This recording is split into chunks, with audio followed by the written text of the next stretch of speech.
So we are starting recording. So hello everyone, this is Olga from the Forest Bathing Institute, and today we are with Aparna Amy Lewis. Hello Aparna, it's such a joy and privilege to have you today on our podcast. Today's podcast topic is about the hustle culture and how the nature-based solutions can help us deal with that pressure. So today we'll dive deep into those solutions and possible ways that we can help ourselves, especially that we have Christmas coming and festive season. Lots of people feeling stressed, and there's hustle literally everywhere as we speak. And also, of course, in the new year, there are lots of people making those resolutions, hustling around to make sure they all have time to do those last goals for the year or prepare for the next year. So maybe that's a good time to just actually take a pause and look a bit deeper into what is it about hustle culture that's helpful and what is it that maybe we want to leave behind. So yes, today with Aparna Amy Lewis, I'll just introduce Aparna a bit more for those who don't know her. She's an amazing person, and I'm so deeply humbled to have her on our podcast today because she's my teacher. She's my good friend. We've known each other. I thought about it the other day, I think for nearly 9 years. So we've been introduced through Gary, my husband, my partner. And Aparna is an amazing person with so many different interests, but also very much of depth of knowledge that I think, and authenticity. Sorry for my English. And that's something that I think many teachers sometimes don't have, or maybe have in less of a capacity. So very humbled to have her on our podcast today. And Aparna also helps our team, the TFBI team, with our sessions. We have Ayurveda sessions with her on a monthly basis. So we feel there's lots of things in what Aparna is teaching in terms of Ayurveda and Vedic knowledge that is combined with the nature understanding that makes our team realize more things about themselves. It's helpful in everyday life, practical things, and it's generally just improving our understanding of ourselves and the world around. So Aparna Amy Lewis is a Vedic coach and educator and author, Ayurveda Clinical Specialist, and a Vedic ethics and Dharma studies teacher. She's also the former dean of the Vedic Spiritual Studies program at Vedica Global, and I'll give more details about that school in the description below. Aparna was ordained into a Vedic lineage, Sarayu Veda Sampradaya in 2009 under her teacher and lineage holder Acharya Shunya. As a Vedica certified Ayurveda clinical specialist, Amy has undergone advanced Ayurveda training focusing on psychospiritual counseling, which informs her ability to counsel and mentor students. So Aparna is very much supporting Acharya Shunya's mission of empowering health and elevating consciousness in many ways, both at the Awakened Self Foundation, and I'll give more details below, and its affiliated nonprofit organization, Vedica Global, and in larger world community. So she currently lives in Portland, Oregon with her husband of 25 years, 2 cats and 1 dog, and she believes that there is no better goal than to know the self, and no better gift than to have a qualified teacher to guide a seeker of truth. In Acharya Shunya, Aparna feels she has found the teacher. In Advaita Vedanta, Jnana Yoga, and Ayurveda, she found the truth. And in Karma Yoga, she has found the path. So Aparna's details would be posted below. And if we have more time, hopefully we will, maybe she can also tell us a bit more about her work at Vedica Global, because there's lots happening. And also the book that I know Aparna is writing now. And we Aparna and I have the same teacher actually, because I've been also following the Vedic way, taught by Shunya ji and her students for how many months? 6 months, but the studies by Shunya ji for about 3 years, I would say, and I felt an enormous benefit. And that's why I say Aparna is my teacher, because she's part of the teaching team on the courses that we attend. And I'm deeply humbled to have her today explaining some of the concepts of more traditional wisdom to us about things that might be everyday stressors, everyday mind buzzings, and just everyday things that we come across in more traditional terms that have been there for thousands and thousands of years. But I'm sure Aparna will be able to tell us a bit more about that. So Aparna Amy, would you be able to please tell me if you'd like to add anything to the introduction? And excuse my language, sometimes I do mispronounce things, so feel free to add anything, or maybe just correct me if I was wrong somewhere. Oh, the only thing I heard you mispronounce was the Sarayu Veda Sampradaya. And Sarayu is a river, Veda is the path, the way, and Sampradaya is the tradition. So it's a very old lineage of which you can see the last 3 preceptors, Acharyas, in our lineage. But everything else was spot on. Perfect. A+ for effort. Oh, thank you very much. Yes, I tried, but yeah, I do want to make sure that we keep the authenticity of the teachings, because that's very important, I know, for us as students of Acharya Shunya. And of course, we want to give you, the listeners, the authenticity of the knowledge that we're going to share today, to make sure that you really receive the best of what we can offer you. So today, hustle culture. So Aparna Amy, could you please tell us a bit more about what it is that we say when we mean the hustle culture? What are the joys and what are the exciting bits about it? Why is it so important to us these days? Well, I mean, I think you and all of your listeners can also answer that. I think we all of us who live in the modern era, we're living in, we all have our own societies, we all have our own communities, and yet we're all definitely part of a larger global experience. And in the modern world, that global experience has some similarities that have expanded. And as we expand as a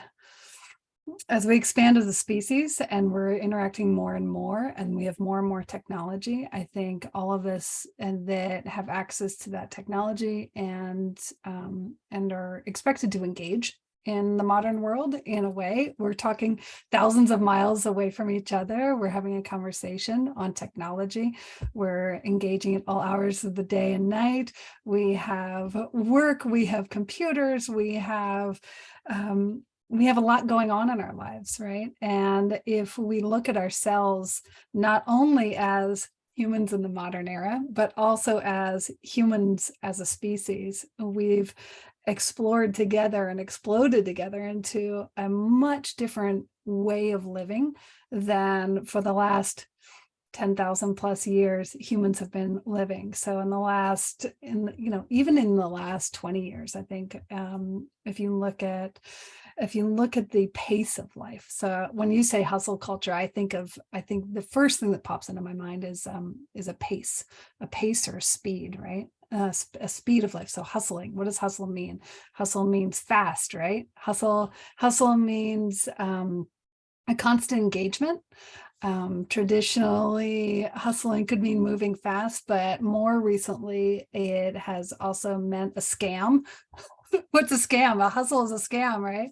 But then also most recently, and I think this is why you wanted to talk to me about this, I recently led a teaching that you were part of that discussed this kind of a new way of viewing hustle culture and what is hustling. And I've seen it a lot on social media.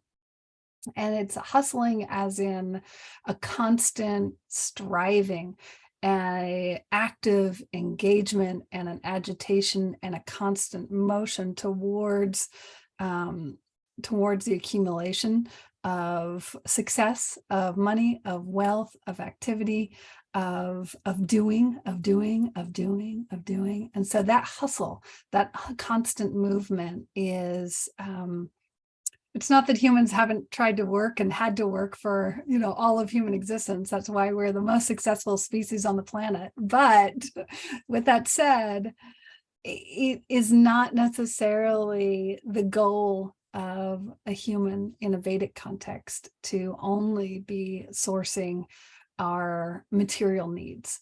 And so, as someone who has spent the last 15 years studying Vedic sciences, including Ayurveda, the science of life, the medical, which is also a medical tradition in Southeast Asia and India, and currently in the modern world, as well as yoga, as well as Advaita Vedanta, which is non-dualism. It's a philosophy of non-dualism that stems from the Vedas and the Upanishads and the Bhagavad Gita.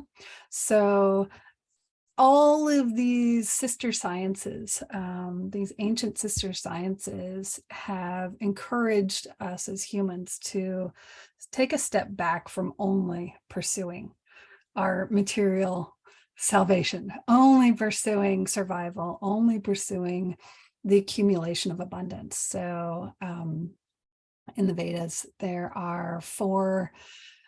four beautiful righteous goals that all humans have the opportunity as a species of sentient consciousness. We have the opportunity to pursue, and it's such a beautiful tradition that says, yes, it's totally normal. Yes, we want to go and we should want to go and pursue our material abundance. We do want to have, we all want to have good food and quality clothes that feel nice on our body, and to look at beauty and to have a roof over our head. This is all righteous. This is great. We should all be doing that. We all want a sense of pleasure. We're always pursuing happiness. Even my puppy right beneath me will also be pursuing happiness in the form of a chew toy or play or pets. So all species have this as a normal, natural goal. And then there's two others that are unique to humans, two other goals, life goals, called Purusharthas, that are unique to humans. And those are Dharma, or ethical right action. And we can consider that in the broad context of acting ethically, morally, and in support of a bigger good, more than just getting ours, right? It's more than just getting ours, and working together and collectively to achieve something that is healthful, natural, right, and good. And so that can mean a lot of different things. And then there's this one other fourth goal that is certainly beyond just getting our paychecks or becoming popular on the internet. And it's beyond enjoying our days or having a delicious meal. And it's even beyond service to others. And that experience and that goal, which the Vedas for thousands of years have been saying, actually, this is a really unique human goal, and it's called moksha. And that moksha is the pursuit of self-realization and to really know who we are. So all those big questions that every tradition in the world has asked: who am I? Who is God? What's going on? What's the meaning of life? These are all part of this bigger goal, or this other goal. And so with these four goals, those are all natural urges. It's said in Ayurveda, it's said in yoga, it's said in Vedanta, and it's said in a lot of different other Vedic sciences that it's totally normal. It's totally normal to want to do that, to do it. It's great. We do want to have, we want to hustle to some extent. We do want to pursue things. This whole new idea of like the law of manifestation, where we just kind of wish things to be and they are, isn't really a very Vedic concept. It's like there's always action. Yoga is this action. The action, karma yoga is the action of union. It's how do we create things in our life? Well, we move towards it. We make choice. We pursue action. We do this. So that part of this hustle culture is not a bad thing. But if we lose sight of, and this is the whole idea, if you lose sight of the rest of your life, the other parts of your life, those parts which actually do give us meaning and purpose and significance and fulfillment because they're natural human urges, if you're only focusing on one of those four urges, you're gonna fall down. You're gonna have a problem. Even to the point, they're so benign, they're so just smart. They say even to the point of if you're only pursuing a course of enlightenment, but you're ignoring your body, well, that wouldn't work either, right? You need this vessel. So even then, we want it. You still have to feed yourself. You still have to care for yourself. If we're only doing service to others and we let our other obligations go, that might not be the best thing either. So finding a balance is always a key goal, and it's always a key thread that lands and threads all Vedic traditions together. And that balance, especially for Ayurveda, comes through. So we like hustling's great, but hustling to the point of I've seen in some social media posts, and people are starting to catch on recently, I think, but there was this, you should hustle so hard you don't sleep. You should, you're really doing the best thing if you're like, people bragging about, even CEOs bragging about how little sleep they got or how much work they're doing or how I haven't taken a vacation and da da da. Well, that's not necessarily a balanced life, and it's not considered in our tradition, and ultimately as a very observable fact, it's unsustainable. So the whole science of Ayurveda, the science of life, that's literally what Ayurveda means. It's from two Sanskrit root words, which means science or path or knowledge, and then life. So the whole science of life says we need balance. We have to meet our responsibilities. We have to meet our needs. And then we also have to help others, and we have to put ourselves and our life and our experience into a deeper perspective. So, and we have to have fun doing it. So as long as we're working with all of those aims and goals, then go ahead and hustle, but make sure that you're spending time on, the other important things of life. Yeah. Wow, that's such a refreshing, I think, perspective, because quite often what I think we hear is you kind of have the snippets of people saying, relax and just let it go, be in peace. And on the other hand, we quite often see people saying, you have to work at it. You have to work at it day and night. If you don't, you are not going to get anywhere. You have to really make an effort. You have to push yourself. And as you said, CEOs bragging that they only sleep 4 hours, or like someone else bragging that they only eat certain types of food for certain types of amount of time. And it's all kind of seems to be one thing or another. And I think in a way, what you were talking about, if I got it right, this idea of balance is something that maybe we don't see as much, at least in social media or just around. It's not something that I think even many people understand what the balance lies. So can you talk a bit more about that concept of balance? Because I think many of us would be really keen to hear what it is, that balance, that's a unicorn word that we're all now looking to understand and achieve. Well, extremes are sexy, right? It's like, that's the whole idea in marketing. It's like, that's the reason why, the middle way is not always appreciated. It looks rather boring, it can look really boring from the outside. But this idea of meeting, how pilots work, how they fly a plane, where it's a constant course correction. It's not just actually like a pilot flying. This is what I understand is a pilot flying a plane. On a map, it looks like a straight line, but we live on a globe. So it's this constant course correction. This is a way of properly living in the world. This is a way of understanding that many things will come up in a life, we are not stagnant. Our bodies are not stagnant. Our relationships are not stagnant. Our environment is not stagnant. Our time is not stagnant. And then there's other experiences that will come up in a life, right? Challenges come up, things happen. So having an understanding from a Ayurvedic, let's just use from an Ayurvedic standpoint, says that we can find a balance by looking to see what's changing, having good habits, and then also being flexible in responding to what is new. And that's a pretty tall order, right? It's like, that's a whole thing, right? So this is why there's a whole science of Ayurveda. There's books upon books of how to find this balance. But those are for doctors.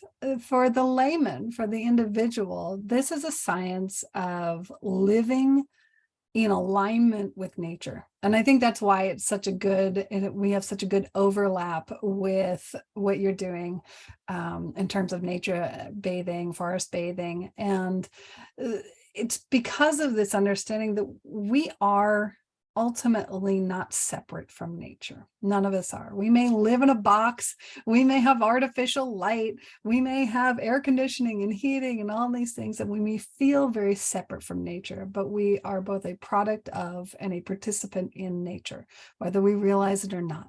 We are experiencing the change of seasons. We're experiencing aging in our bodies. We're experiencing food that comes into our bodies. So we're part of this system. And I think the modern era likes to, we're sort of kept, in a Western industrial environment, we're kept separate from nature. In a city, we're kept, nature as an outside construct can be a little elusive. If I can't see a tree, if I can't see a forest, am I still part of nature? And remembering that we are not separate from nature, that we're constantly experiencing our natural environment because we are nature and we are part of nature, and that you have an opportunity and you have a choice. You can ignore that fact and find yourself unhealthy and miserable, or you can embrace that fact and go out and find all of the ways in which you can connect to nature, and then see how that changes your life experience. So in terms of finding balance, there are, the reason I was so attracted to this knowledge, I started studying with Acharya Shunya about almost 15 years ago.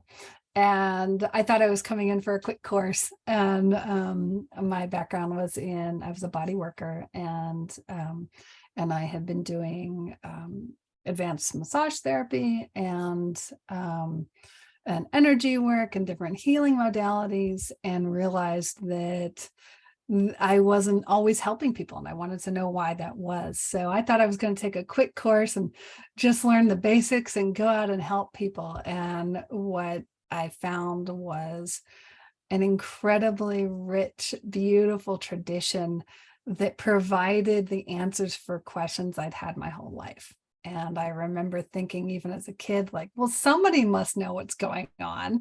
What do you mean? It's all like, what? No one's got the answer to this question. And when you start participating and learning and exploring a really rich tradition of very thoughtful knowledge and very thoughtful questioning of thousands and thousands of years, and then realize that, oh, the answers are there. And they did have guidelines. And you know what? Somebody has been thinking about, how do we have balance? It's not like humans, by the way. We talk about hustle culture now. It's not like humans didn't have politics and war and families and drama and excitement all throughout the last several thousand years. And of course they did. This is we have the biggest soap opera, in the world, is the backdrop of the Bhagavad Gita, the Mahabharata. There's families fighting, there's wars, there's all that. I mean, it's very compelling and dramatic because humans haven't really changed. So we may find ourselves a little lost in the modern era from understanding the basics. But when you get a handle on that, you realize that so much is the same, because humans we haven't changed who we are as a species, but we may have gotten a little separated from knowing how to live in a healthy way. And I think that's where many of these traditions, but specifically Ayurveda, is really helpful. So if you're feeling out of balance, the first step we would say to getting in balance is take a deep breath.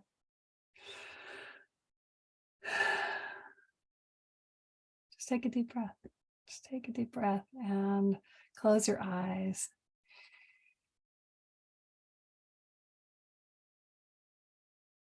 And feel your body settle in.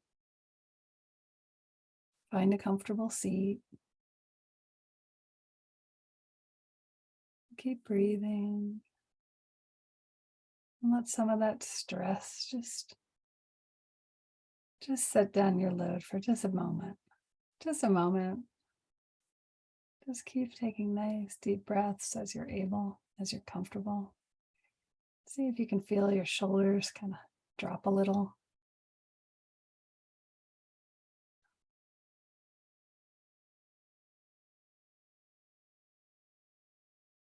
And feel your awareness.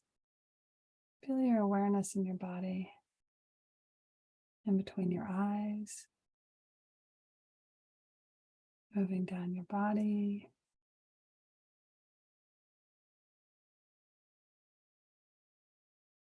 Feel where in your body you might have a little stress, a little tension. And just take a deep breath into it.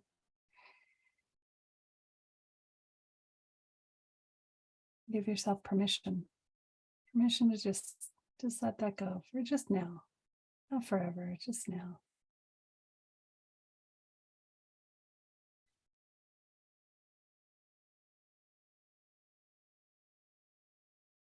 Feel that separation drop away. Feel the earth beneath your feet. Feel the air coming in through your nose.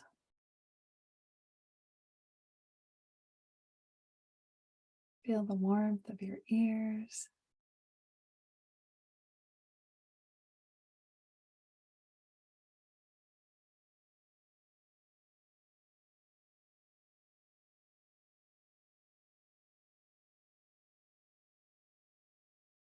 Gently rub your hands together. Warm them up. Lightly touch your eyes, touch your head, give yourself a big hug. Gently open your eyes. Come back. And as you do, as you come back and you gently look at this world, you look at your surroundings, notice if you hear any new sounds. And if you smell any new smells, and if you feel any new feelings. We live in this beautiful, beautiful vehicle. We live in this beautiful body, and this beautiful body lives in this beautiful earth. And we have these active minds. The best thing we can do to find balance is take that nice deep breath in, connect inwards, and slow down. And remember, we don't have to slow down forever, but we should try and slow down every day. Try and slow down just a little bit, all the time, just a moment, and see how that feels, and see, how do you feel? How do you feel now that you've just done that one little break? That was incredible, Aparna. I just feel like suddenly the world was just all messy. There was too much around. And you kind of go in and then you open and it's like everything is still. And that's what I love what you said, one moment and everything is still. And it all takes one moment. You don't have to like stop your hustle for the whole day. Yeah. So powerful. What we can do to find balance is to calm our mind. Ultimately, it is our mind and the way that our minds engage with the world that allows us to have an experience of stability, centered calmness, or resistance, fear, anger, separation, I don't want to, or agitation and hustle and anxiety and movement. And so you can do the hustle, you can do the work, but don't get stuck in the hustle, in the agitation. There's a quality, there's three qualities of the mind that we understand in a Vedic perspective. And those three qualities of the mind are called Rajas, Tamas, and Sattva. And Rajas is that agitation, constant striving, constant moving, hustle, move fast. It can lead to anxiety. It can lead to a disconnection. It can lead to feeling ungrounded and unmoored. And so then there's this other quality called tamas, and tamas is it's like a covering over the mind. It's when we're feeling low. We feel low, it can lead ultimately to depression, but it can also be in these resistances. When we resist even closing our eyes to just slow down, when we resist doing things that we know will help and benefit us, then it's a good opportunity. If you notice that you have that I don't want to feeling, and yet it's not rooted in a mindful and informed decision. There's plenty of times where we may not want to do things, and that's okay. It's okay to not want to do things and then to make an informed choice about what you're doing. But if you find yourself in a resistant state, that is what we would call a tamasic mental state.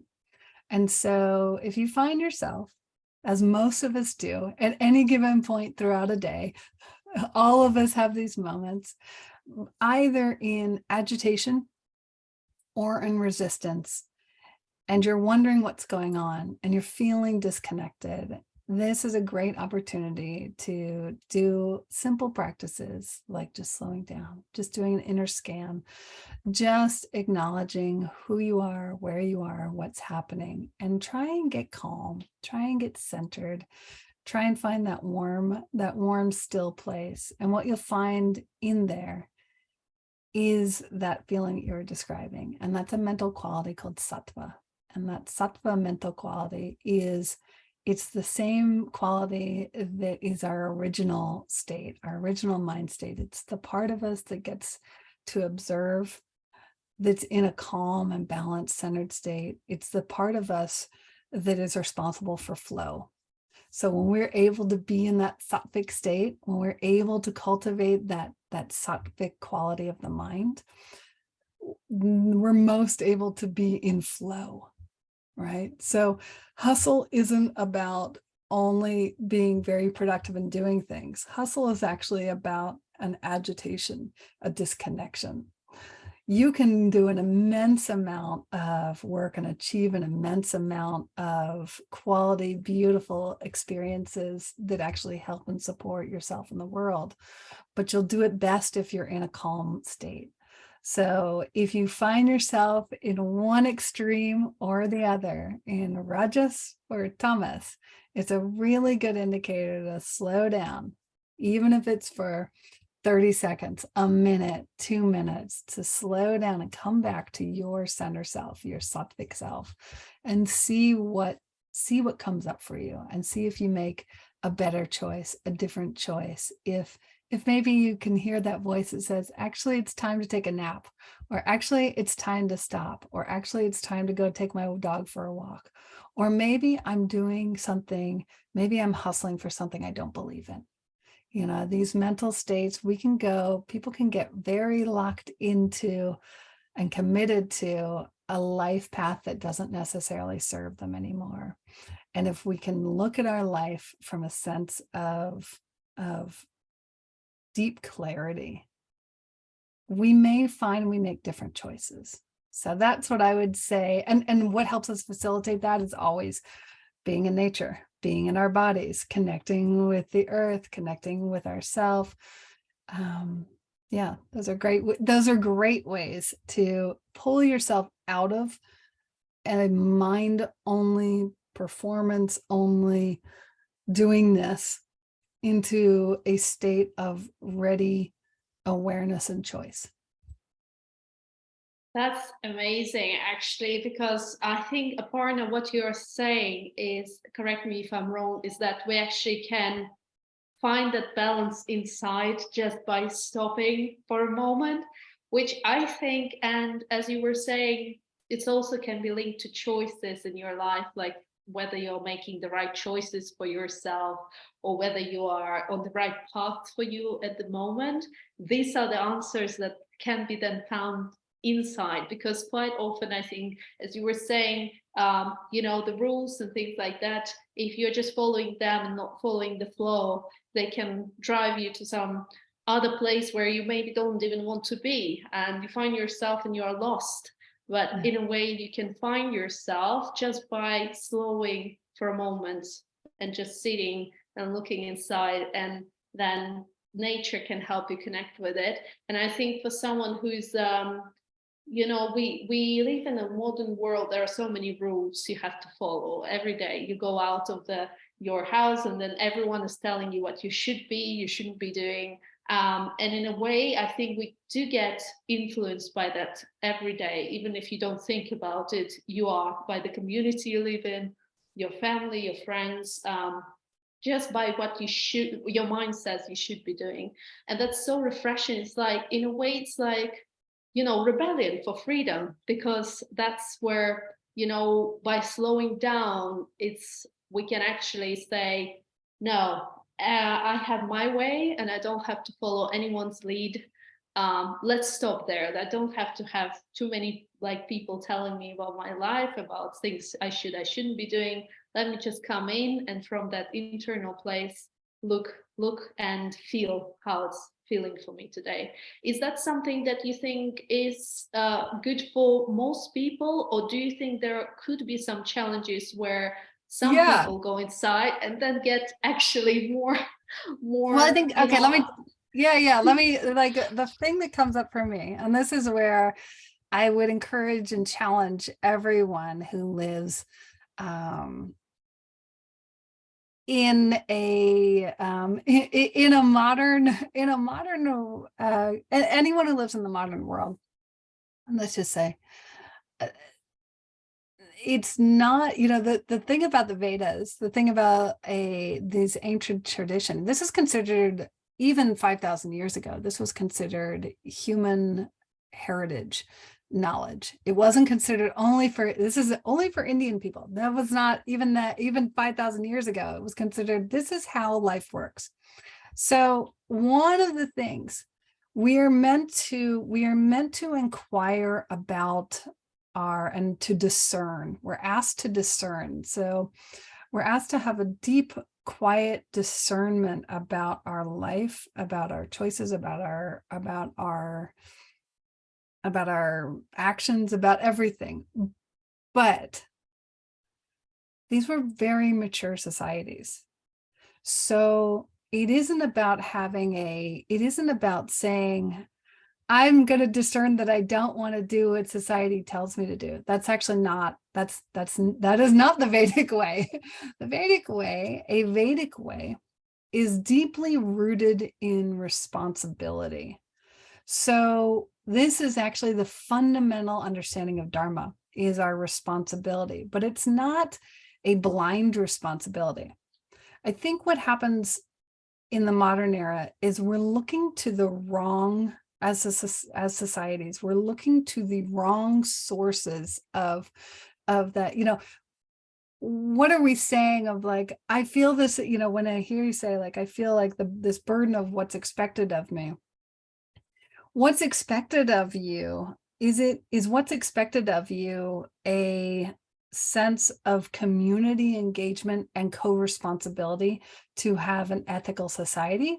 Or what's expected of you is to look a certain way to want the same things, to follow this, to follow a aggressively capitalist model of selfish self-support and ignore our mutual responsibilities as humans, as society members, as community members, and as ecological participants, right?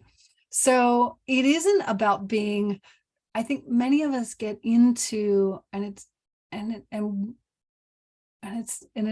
I would say a lot of us, including myself, have gotten into this feeling of like that resistant feeling we were talking about, that resistance, like even to the way society is. But that isn't necessarily we may live in dysfunctional societies. If we can also, though, recognize that there is this collective, in my observation, there's a collective selfishness. And that's actually the highlight. That's why, we're expected and taught that we should want to engage in a selfishness. We should want to engage in pure self-reliance, pure freedom, pure independence, pure self-support,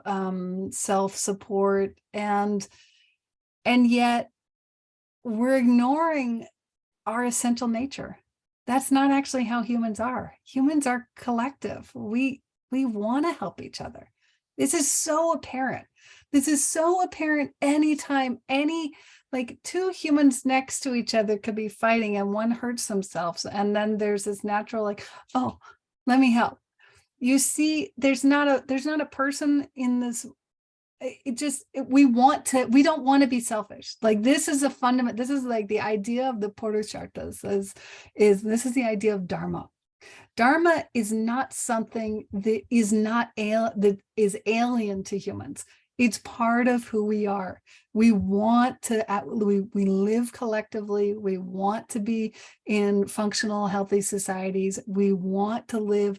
It's helping all of us if the earth is healthy. It's helping all of us if we're all eating healthy foods and we have healthy families. And so this way of being that has sort of expanded to encompass most of the globe over the last 100 years is not actually, it's not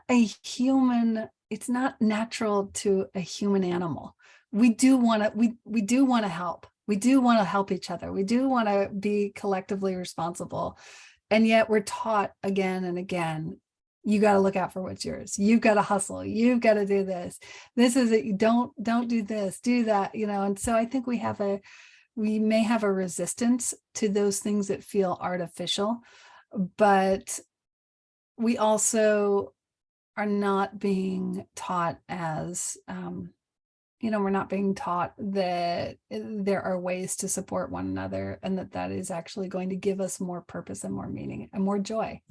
So we might be working counter to our actual essential nature. And so I think that's where, if you find yourself resistant to engaging in society, if you find maybe you need a break, maybe you need to help, one of the ways that Ayurveda says when we have a chronic and extreme illness and it's just not going away is like, well, what can you do to help others? Service is actually considered a treatment. So helping others, and why? Because it pulls us out of our self-pity. It pulls us out of our very narrow egoic focus. And it broadens our capacity, and it broadens our ability to heal, and it broadens our awareness of our own life and our own needs. And so it's a healing treatment. So yeah.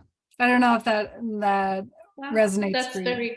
That's amazing, actually, because that's, I think we are so driven by the mind in the Western society that sometimes it actually takes you a moment to stop the mind thinking about things and just feel whether it resonates. And I definitely can feel, for me, it does.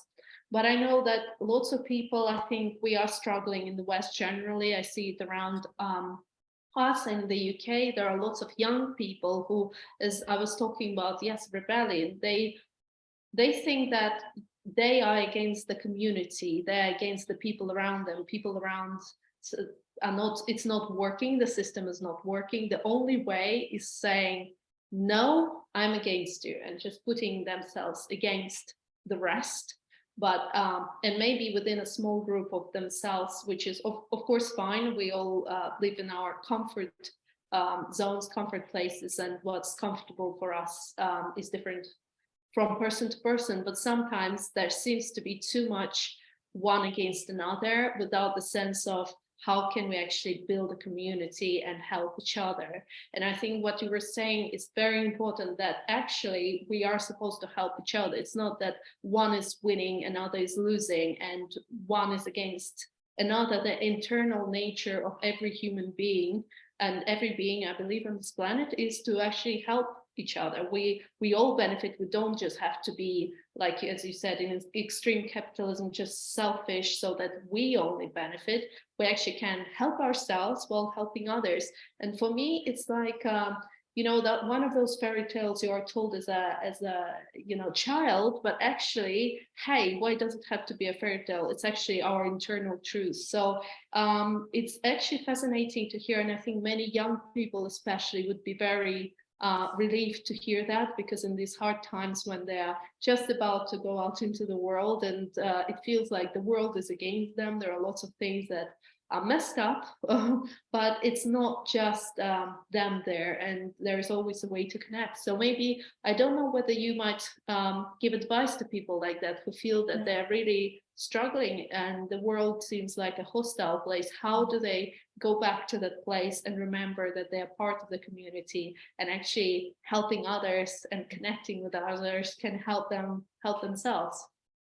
Well, for one, I would say to everyone who feels like they're the only ones that think that something is really, something doesn't feel right, you're not wrong. Okay. You and me and everyone, we're like, our deepest fulfillment is not going to come from getting rich, getting famous, having lots of sex, having, like, none of these things, these temporary things, they're all temporary. They do not give fulfillment. They will not give purpose. And you're not wrong for thinking that they won't.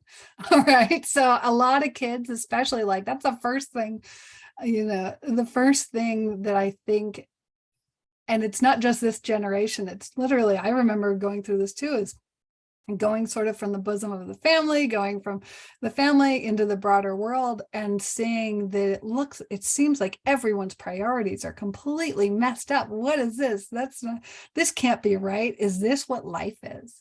Is life just working again and again, over and over, and somehow that's going to give, or is it just struggling to survive?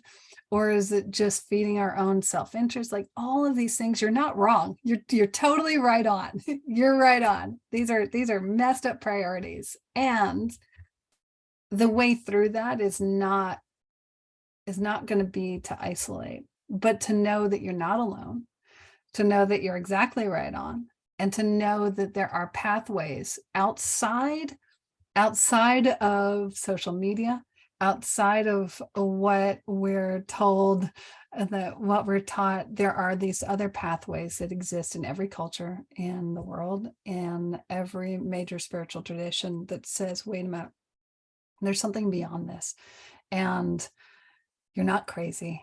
And here's a way to slow down, to connect, and then to ultimately find community in this.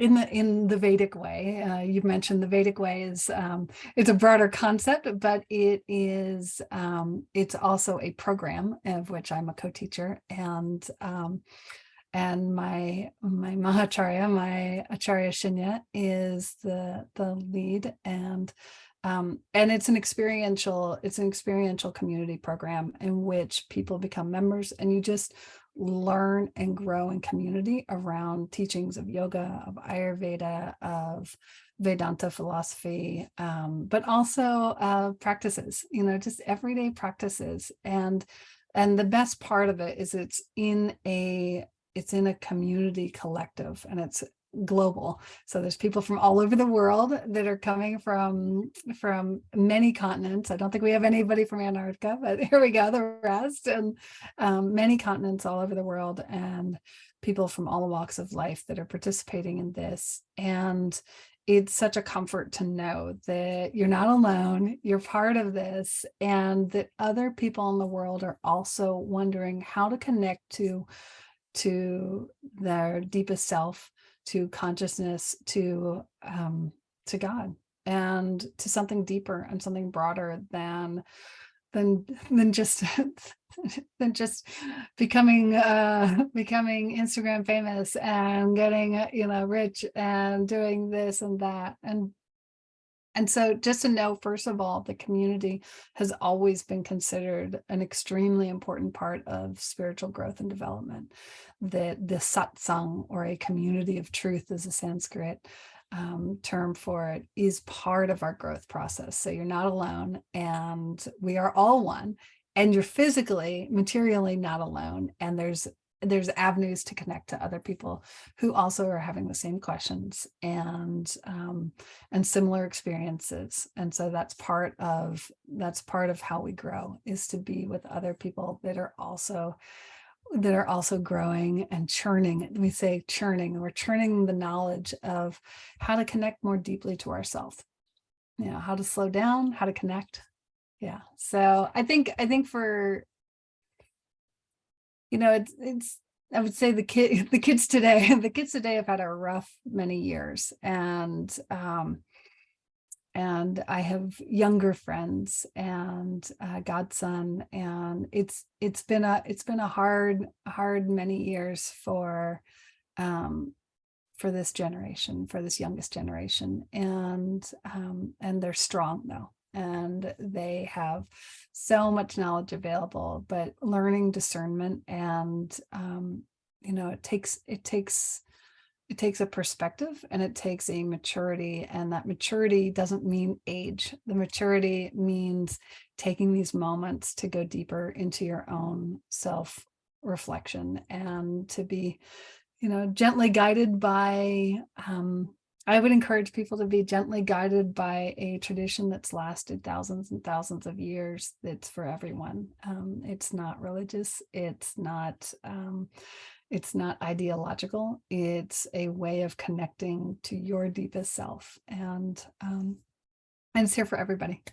So wonderful. It's actually so so reassuring to know that actually there is a community there for you, because I know maybe like yourself, I was also looking for this community. In a way, when you find that, okay, the world, maybe there are lots of problems out there, but you kind of want to go home and feel like there is at least something you can fall on to, because otherwise it feels such a, you can do it, I believe, but it's very hard. And I think at some point, as you said, the teachings say that you will still need a community, you'll still need people around you. And I think I was definitely one of those younger people who felt I can do it all by myself. Like, I don't trust those communities. I don't need those, teachers from different cultures. And it was just mistrust towards the whole world because of how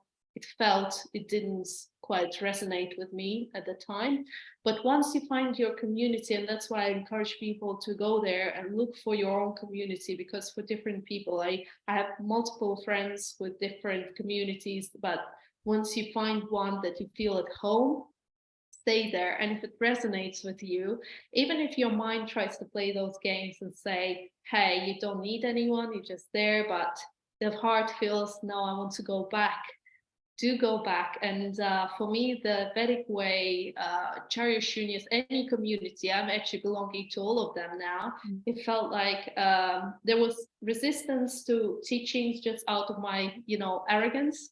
I think many young people will resonate with that, but the heart kept going back. And I think in a way, lots of problems that we have now, they don't necessarily solve, you can't solve it with your mind, go with your heart. So if you feel that heart community, and I can say for myself that the amazing thing that happened once I found that community and I felt that I belong, it feels that even if the world is changing around you and you might have things, you know, in everyday life, your family, your friends, and coming and going, but you have that sense of communities there behind you, and you are part of something that's really taking care of each other. That's very powerful. And I think for many of us, maybe Aparna would agree, it's kind of one of those things like faith. It keeps you there, it holds you in the beautiful arms of warmth and grace while things might be falling apart around you.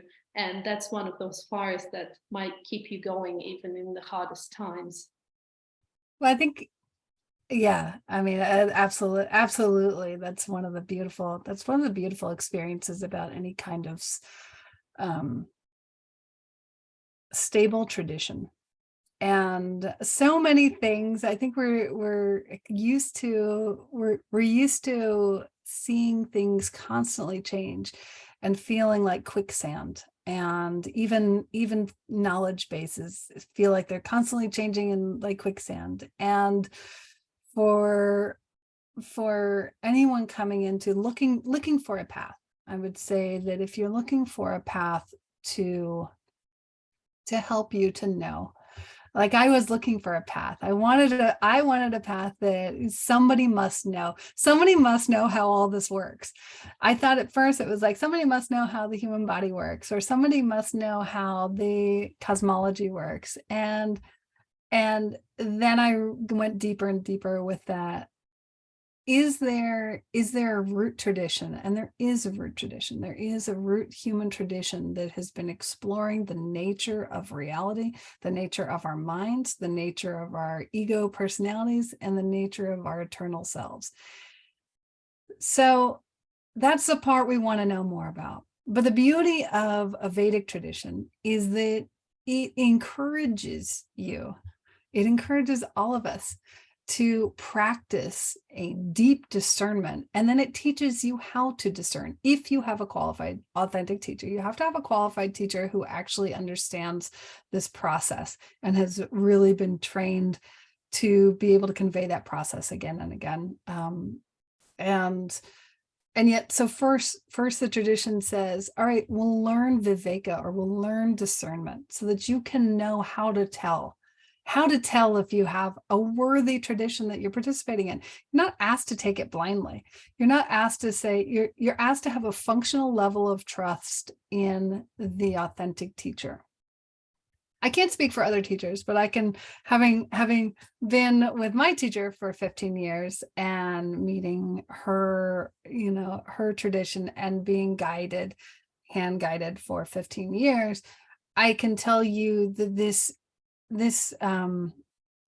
she hasn't changed, in the sense of she's grown, she's changed, she's all this as a human, but her knowledge is strong and stable and consistent. Her personality is consistent, which is really important if you're finding a teacher. And the knowledge is eternal. So the knowledge and the root tradition hasn't changed. And one of my favorite things to do, because I am a total nutrition nerd. I love reading about what's happening in the world of nutrition and biochemistry, and as well as my Vedic studies. And I play this game all the time of, see, they're just now realizing what Ayurveda said 5,000 years ago. So I do this all the time. But what I know from my own studies, and what I know from the laboratory of testing in my own body and my community with my clients, and observing, over a decade of experience of watching and participating in other people's healings. And what I know is that this knowledge works. What I know is it's true. What I know is that it's universal. And what I know is we're just now in the modern world being able to discern we're just now having the diagnostic tools to be able to discern what literally they were discerning thousands of years ago. So it's only through careful observation. There are bad actors. There are absolutely people that are not authentic teachers, that are taking all of the sort of exoticizing and taking the clothes of the teacher, the clothes of the guru, and scamming people and hurting people and violating trust. So it's out there. I mean, we live in an era the Vedas called Kali Yuga, and that means it's an epic of darkness, and where even teachers can be unethical, which was unheard of, because they wouldn't be worth the name. The name of the teacher wouldn't even be worth anything in the past had they been unethical. So it takes even more discernment now. Especially now as everyone is getting inundated with so much information.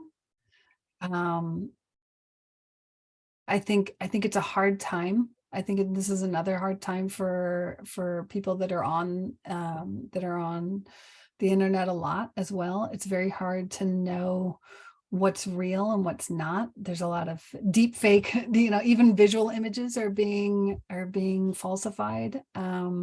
So to find a steady port in that storm, to find a steady place in reality, means that it's that much more important to come into our own silence, to come into our own steadiness, and to be in community with other people who are making that commitment to slow down, to steady, to try and connect to something beyond the chatter of the outside world.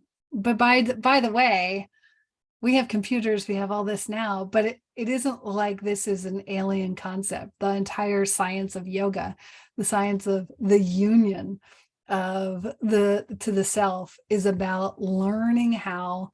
It's not just about doing cool postures. It's actually about learning how to connect to a deeper truth, to connect with that part of you, that part of each of us, which is eternal, so that we can discern more, so that we can come to that still place. It's about, what do I need to do to separate from my deep attachments to the world enough so that I can see what's really going on. So there are tools, there are paths, there's traditions, there's science out there that can help you, help all of us with this. And the human condition has not been so different for, the last many thousand years, but we're feeling it now. We're feeling the pinch now. Yeah. That's really nice, to know. It's in a way comforting. I believe that we were the same for thousands of years, and even though there might be teachers, teachers are everywhere now, as far as I see, but you can find the true teachers, and I do believe that in Acharya Shunya ji, I did find my teachers. So in a way, I think once you find your teacher, you feel peaceful, so you don't have to look anymore. And but I know that you are also writing a book, correct me if I'm wrong, on discipleship. So is this something that you're going to cover in your book that you're working on at the moment? So I wrote a book called The Sadhana Jyotishtayam, Starting Your Spiritual Path. And it is actually we used it for many years at Vedica Global as a text. And it's based on a series, several years of teachings by Acharya Shunya, talking about a preparatory path for Vedic studentship, which is, again, thousands of years old. And Acharya Shunya taught on it for many years and went deep into it in an earlier program. And I summarized and wrote and put it in a way that was kind of worked a little more for a lot of people's linear sort of mindset, and that was sort of wanting things in a very linear fashion. So it was a textbook for many years, and we are looking to make that broader to make that available to a broader audience. But before that, I would encourage anyone who's interested in understanding the mind, anyone who's interested in understanding the real significance of yoga or of non-dualism. So many of us have heard in kind of New Age things, it's like a lot of the New Age ceremonies, like we're all one. And if you want to know where that root tradition comes from, Advaita Vedanta is it's so precise and rich and beautiful. And there's a wonderful book that Acharya Shunya has written called Sovereign Self. And we should definitely put in the show notes. But Sovereign Self is a really great access point for some of these deeper teachings. And anyone can get it. And it's available online and everyone can get it. And if you want to explore more of Ayurveda, there's also a book that I've been teaching from for the Forest Bathing Institute. It's called Ayurveda Lifestyle Wisdom. And it's a wonderful sort of encyclopedic compendium of knowledge with beautiful stories from Acharya Shunya's childhood and her learning flowing through it. And it's a really wonderful source text, but I would say it's also a great one to have a little bit of guidance on. And there's classes that I'll also be helping teach some of the classes this year at Awakened Self Foundation for Ayurveda. We have a year-long study program called Alchemy Through Ayurveda. And I believe you've taken it, yes? Yeah, you took it, Olga. Yeah. I took it and I loved it, and absolutely, like still going back actually. And for me, it was one of those steps that connected me with Advaita Vedanta, because at first it was actually through nature and understanding how nature works, and then seeing nature outside, seeing nature inside. I now want to understand how the mind works and how this is all connecting. So it's very it's very good to know that there is someone, and this tradition is so old. It's older than thousands of years older than any other text, I believe, that we still have on the planet. And there is some understanding of how actually things work. And Sovereign Self is amazing. I even did the course for Sovereign Self, which of course there is also. And maybe Aparna can give also some details of where people can go to find more about Shunya Ji's teachings, your work as well. So just verbally, and I'll put everything on there just as a link as well.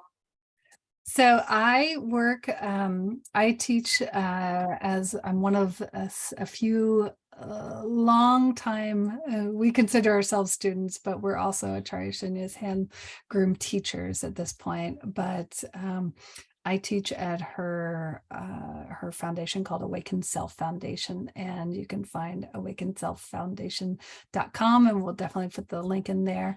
You can see me as one of the team members.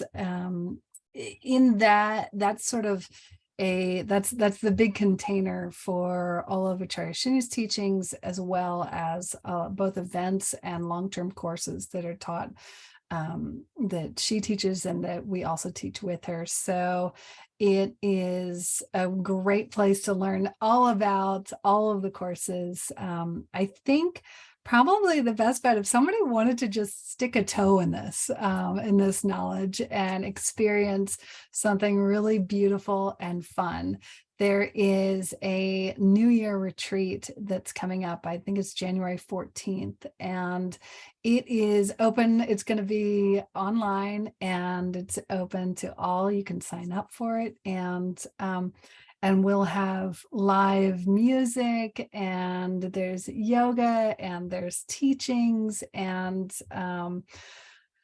there's Ayurveda, yoga, Vedanta. It's a beautiful experience. And the focus of it actually is going to be on these four goals, these four Purusharthas, and they'll be on these four life goals.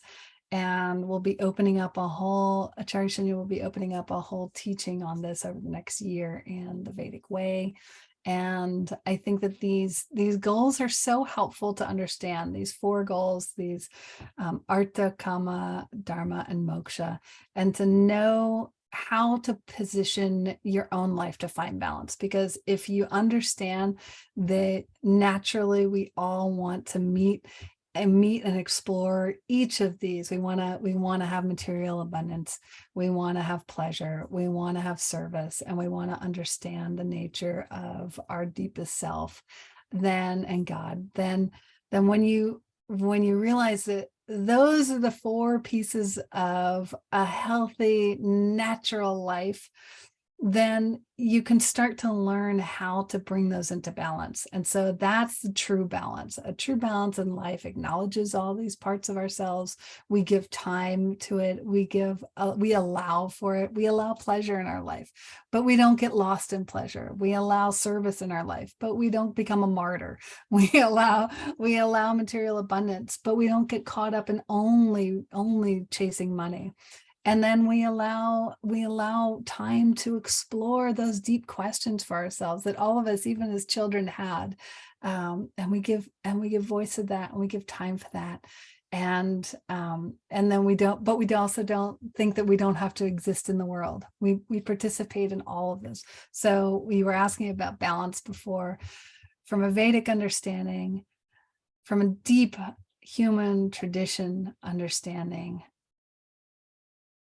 is acknowledging that we are more than any one of these areas, and we deserve to give ourselves love and attention and energy in each of those areas. And then what we can create from that is amazing. What we can create from that is going to help humanity. It helps ourselves, it helps our societies, our families, our community members, our earth, our planet. So it's really magnificent. So if we really want to grow, balance is required. It starts with taking a breath, but then there's so much more we can do. And I encourage everyone to come along and play with me and my teacher and Olga and explore, and just know you're not alone. Yeah.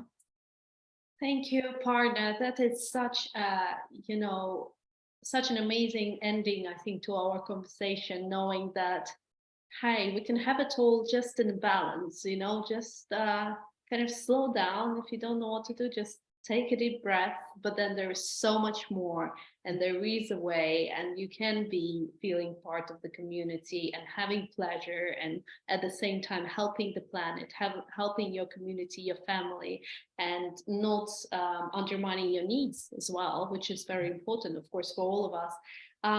It makes me feel very happy, just knowing it, hearing it. And I hope that it's going to make many people who might be feeling uncertain at this times, or scared or lost, feel a bit more balanced, peaceful, maybe, just knowing that there is something out there. And of course, we'll be sharing information. I'll definitely be joining January. So I still feel that there is always more to explore, and the more I explore, the more gems I find, and I feel the more balanced I am. So I'm so grateful, Aparna, for all your teachings today. And I feel that we've really dived deep, but at the same time stayed very present and connected with the practical needs that everyone has. We haven't neglected those, and there is so much more to explore. So I think it's always a beautiful ending to a wonderful conversation. And yes, please make sure that you visit the website. The links will post below,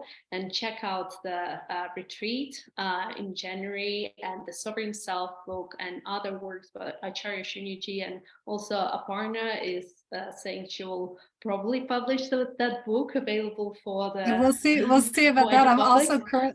I'm currently working on supporting the development of an Ayurvedic cookbook with my teacher, Chef Sanjay, who is also Acharya Shunya's life partner and husband. And so we're working on that with a goal of getting that out in the spring. So that's where my priority is. There's a lot of juicy options coming through, and over the next year. if you are able to come to that retreat, I'll be leading an open house at the end of it. And then we're going to unfold a beautiful, it's sort of a way to experience a year of self-healing and growth through individual retreats and events and connecting them all. So we'll explore that as well. So I'm happy to share some of that on January 14th. And I hope that your listeners and viewers can join us. Thank you very much, Aparna. And I think that will bring us to the close. Again, thank you very much for all your teachings, your wisdom, and thank you to our teachers as well. And if you have any questions, Aparna, is there a way people can reach you? Sure, they can access me at Aparna at acharyashunya.com. And I will give you that email as well. And then I do see private clients very rarely these days, but I do a lot of teaching. So if you are interested in having me teach or talk, I'm always happy to expound upon any kind of Ayurvedic or Jnana yoga philosophy that I feel able to talk about. And also just connecting it. My special joy is connecting these teachings with the modern era and with all of our lives, and finding ways that we can all love and grow and become more of our deepest self. So happy to help facilitate that. Thank you, Aparna. And I'm sure we'll be listening to you in the upcoming months and connecting. So I'm always happy to talk, Olga. Oh yes, we always I love sharing the Vedas. I love listening to Aparna. Just one of those, yes, once you find a teacher, you just listen to them. It's like a nectar to your mind. So I always love that. And wishing you all listeners and also Aparna happy holidays. So hope you guys stay safe, happy, and wishing you joy and happiness and health in the upcoming year. And please connect for more podcasts coming in year 2023. We'll have lots of interesting people on our podcast. So please make sure to subscribe and follow us on our social media, TFB-Institute, and subscribe to our newsletter on our website, tfb.institute. We'd love also to hear from you if you'd love to be part of our podcast, and if you have your story to share about nature connection and nature, health, and well-being. Yes, bye, and see you next time. Thank you for listening. Bye-bye. Bye.